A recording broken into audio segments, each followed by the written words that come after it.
वासुदेवाय हरे परमात्मने प्रणतः क्लेशनाशाय गोविंदाय नमो नमः।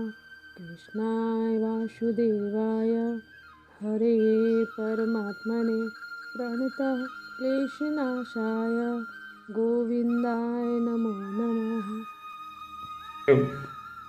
पिछले कई प्रवचनों से आपको अवगत कराता रहा हूँ बाबा जी के।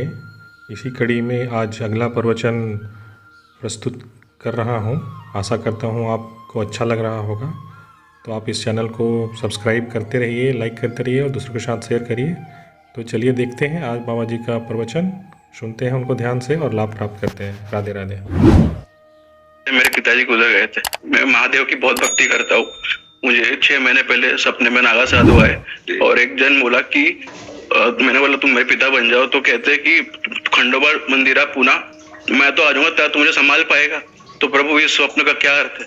देखो, भगवान मंगलमय अपने शरणागतों के अंदर आते हैं स्वप्न जैसे। कोई भागवती, कोई इनका कोई अर्थ नहीं। आप समझो, जब जगत स्वप्नमय है तो स्वप्न है ही। ये जगत भी भगवत स्वरूप है। पर इसका देखो भगवान शिव क्या कह रहे हैं, उमा कहूं मैं अनुभव अपना, सत हरि भजन जगत सब सपना।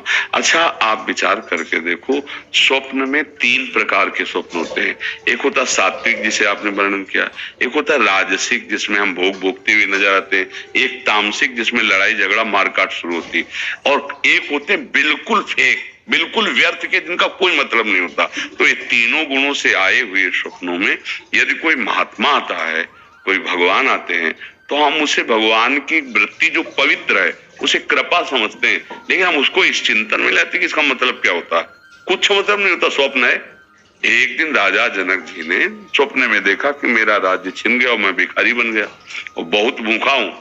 तो किसी तरह से दाल और चावल एकत्रित किए और मिट्टी की उसमें पका रहे थे। इतने में सांड आया और 2 लड़ते लड़ते वो सब बिखर गया। अब वो बड़े भूख से व्याकुल ऐसे उठे, देखा कि राज सिंह सैया पर शयन कर। उनका ये सत्य कि वो सत्य जो अभी देख रहा था, भिखारी बना और अभी देख रहा हूं कि राज सैया पर।